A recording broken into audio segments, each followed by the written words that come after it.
तो हेलो नमस्कार दोस्तों, स्वागत है हमारे यूट्यूब चैनल पर जिसका नाम है टेक्नो बाबेलान। तो आज के शो हम आप लोगों को बताने वाले जिला परियोजना कार्यालय समग्र शिक्षा जिला बालोद में वैकेंसी निकली है। उसका जो आवेदन फॉर्म है उसको आप लोगों को कैसे फिलअप करना है। तो चलिए ज़्यादा बकवास किच न करते सीधा स्टार्ट करते हैं, टॉपिक पर ले चलते। तो यहाँ पर आप लोगों को देख लेना है, विज्ञापन दिया हुआ है। आवेदन पत्र प्रस्तुत करने की अंतिम तिथि 12/8/2025 संध्या 5 बजे तक है। प्रबंध संचालक राज्य परियोजना कार्यालय समग्र शिक्षा छत्तीसगढ़ राज्य रायपुर का पत्र क्रमांक यहाँ पर देख लेना है। समग्र शिक्षा पीएम श्री योजना 2025 रायपुर दिनांक 30/6/2025 के अनुसार पीएम श्री योजना 2025-26 के अंतर्गत 13 पीएम श्री विद्यालय में अंशकालीन योगा प्रशिक्षक, खेल शिक्षक, प्रशिक्षक की सेवाएं लिया जाना है। तो यहाँ पर भर्ती एवं पात्रता की शर्तें आप लोगों को यहाँ पर विवरण दिया होगा, विकास खंड का नाम पूरा दिया होगा, देख सकते हो।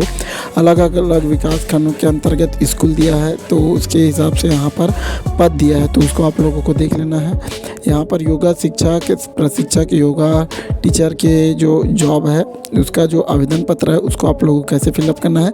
यहाँ पीडीएफ आप लोगों को अच्छे से देख लेना है। मैं सीधा आप लोगों को आवेदन पत्र कैसे फिलअप करना है उसके बारे में आप लोगों को बता रहा हूँ। तो सीधा हम लोग चले जाते हैं आवेदन पत्र की ओर। तो इस प्रकार से आवेदन पत्र होगा। तो यहाँ पर देख सकते हो, पीएम श्री शालाओं में अंशकालीन योगा शिक्षा, खेल शिक्षक, प्रशिक्षकों हेतु आवेदन पत्र।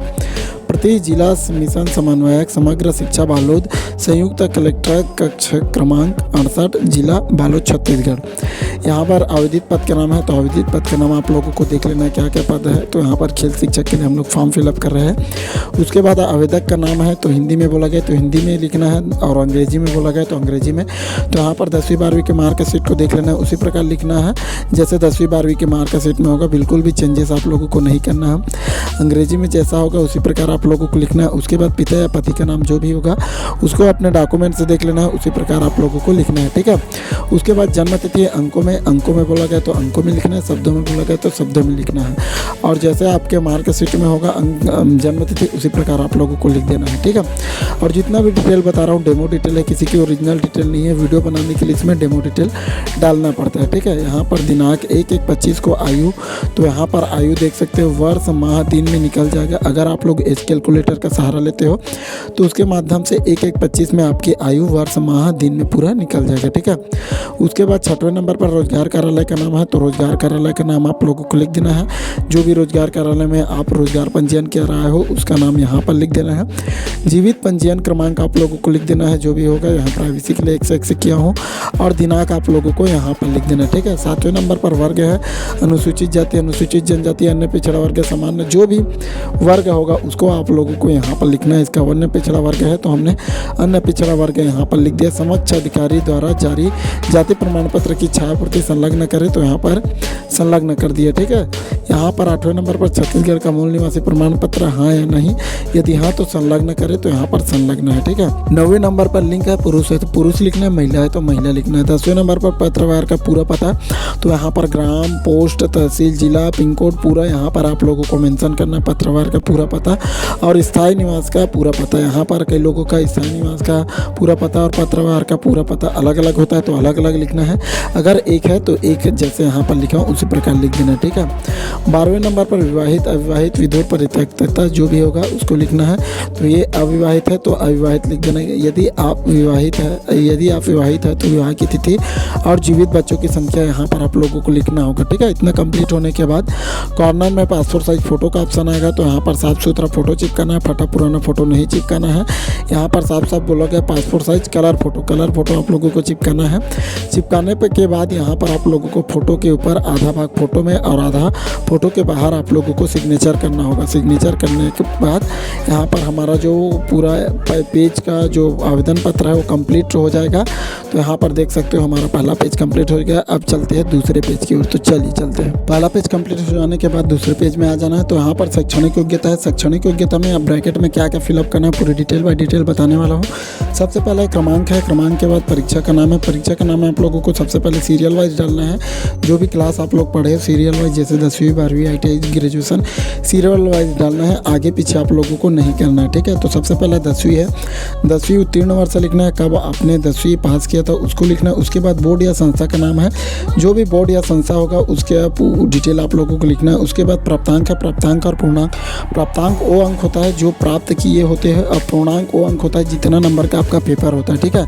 उतना कंप्लीट होने के बाद आप लोगों को जो है अपने मार्कशीट को देख लेना है कितने नंबर का आपका पूर्णांक था और कितने नंबर आपका पूर्णांक था, ठीक है। उसके बाद परसेंटेज निकाल देना है। परसेंटेज निकालने के बाद आप लोगों को श्रेणी मिल जाएगा, ABCD जो भी श्रेणी होगा उस हिसाब से आप लोगों को यहाँ पर लिख देना है, ठीक है। जैसे 10वीं का फिलअप किया उसी प्रकार 12वीं का लिखना है। 12वीं का लिखने के बाद यहाँ पर उत्तीर्ण वर्ष लिखना है कि आपने 10वीं किस प्रकार पास किया था, उसी प्रकार 12वीं कौन से सन में आपने पास किया था उसको लिखना है। उसके बाद बोर्ड या संस्था का नाम लिखना है, जो भी बोर्ड या संस्था होगा उसको यहाँ पर लिखना है। उसके बाद प्राप्तांक पूर्णांक निकालने के बाद परसेंटेज निकाल देना है और श्रेणी लिख देना है, ठीक है। उसी प्रकार 10वीं 12वीं का लिखे, उसके बाद ITI का लिख देना है। ITI किया हो तो इसने ITI किया है तो ITI का यहाँ पर लिख दिए। उसके बाद उत्तीर्ण वर्ष लिखना है, बोर्ड या संस्था का नाम, जो भी बोर्ड या संस्था होगा यहाँ पर लिख दिए है। प्राप्तांक पूर्णांक लिखने के बाद परसेंटेज निकाल दिए, उसके बाद श्रेणी निकाल दी, ठीक है। जैसे ITI का निकाले उसी प्रकार ग्रेजुएशन का आप लोगों को निकाल देना है। यहाँ पर 15 नंबर पर कार्यानुभव यदि है तो उल्लेख करना है। यदि आपके पास कोई अनुभव है तो यहाँ पर कार्यालय का नाम लिखना है, पद नाम लिखना है, कार्य अवधि लिखना है, रिमार्क लिखना है, कौन से कार्यालय में आप काम कर रहे थे, कौन से पद में काम कर रहे थे उसको पूरा लिखना है, ठीक है। अन्य योग्यता होगा तो यहाँ पर लिखना है। तो 17 नंबर पर मोबाइल नंबर है तो mobile number active mobile number देना है, बंद नंबर आप लोगों को नहीं देना है। तो यहाँ पर मोबाइल नंबर आप लोगों को लिख देना है, प्राइवेसी के लिए XX लिखा हो, ठीक है। उसके बाद ईमेल ID है, ईमेल ID आप लोगों को यहाँ पर लिख देना है, ठीक है। ईमेल ID मैंने यहाँ पर पूरा लिख दिया। उसके बाद संलग्न प्रमाण पत्रों की सूची है तो संलग्न प्रमाण पत्रों की सूची में आप लोगों को यहाँ पर लिख देना है। मैंने जैसे यहाँ पर 10वीं की अंक सूची, 12वीं की अंक सूची, जाति प्रमाण पत्र, निवासी प्रमाण पत्र, आधार कार्ड, रोजगार पंजीयन, इतना चीज़ कंप्लीट किया है तो यहाँ पर मैंने लिख दिया। उसके बाद यहाँ पर जो है आवेदक का हस्ताक्षर एवं पूर्ण पता आप लोगों को लिख देना है, ठीक है। उसके बाद घोषणा पत्र मैं प्रमाणित करती हूँ कि इस आवेदन पत्र में दिए गए सभी विवरण मेरे जानकारी के अनुसार सत्य है तथा इसमें दी गई जानकारी असत्य पाए जाने पर मेरे विरुद्ध वैधानिक कार्रवाई की जा सकेगी। उसके बाद कॉर्नर में दिनांक लिखना है, यहाँ पर स्थान लिख देना है, ठीक है। उसके बाद फिर से यहाँ पर जैसे यहाँ पर सिग्नेचर की हो उसी प्रकार यहाँ पर आवेदक का हस्ताक्षर करना है, नाम लिख देना है। जैसे यहाँ पर नाम होगा अपना नाम, पूरा पता आप लोगों को लिख देना है। यहाँ पर ग्राम, पोस्ट, तहसील, जिला, पिन कोड, मोबाइल नंबर भी यहाँ पर पूरा डाल देना, ठीक है। तो इसी प्रकार हमारा दूसरा पेज भी कंप्लीट हो गया। तो इस प्रकार देख सकते हो पहला और दूसरा पेज हमारा पूरा कंप्लीट हो गया। कहीं भी कोई कन्फ्यूजन होगा तो कमेंट के माध्यम से पूछ लेना है। इतना चीज़ कंप्लीट हो जाने के बाद पूरा जितना डॉक्यूमेंट होगा संलग्न किए हो उसमें सभी में सिग्नेचर कर लेना। सिग्नेचर करने के बाद आप लोगों को आवेदन पत्र प्रस्तुत करने की अंतिम तिथि क्या है, 12/8/2025 से पहले आप लोगों को जो है आवेदन करना है। आवेदन कंप्लीट होने के बाद आप लोगों को जो भी स्कूल में आप लोग फॉर्म फिलअप करना चाहते हो उसको कर लेना है, ठीक है। तो इस प्रकार आप लोग बड़ी आसानी से बालोद जिले में निकली वैकेंसी के लिए आप लोग फॉर्म फिलअप कर सकते हो। तो उम्मीद करता हूँ यहाँ छोटी सी वीडियो आप लोगों को अच्छी लगी होगी तो अपने दोस्तों के साथ शेयर करना बिल्कुल मत भूलिएगा। मिलता है ऐसे कुछ नया वीडियो में, तब तक के लिए अपना ख्याल रखिए। जय हिंद, जय भारत, जय छत्तीसगढ़।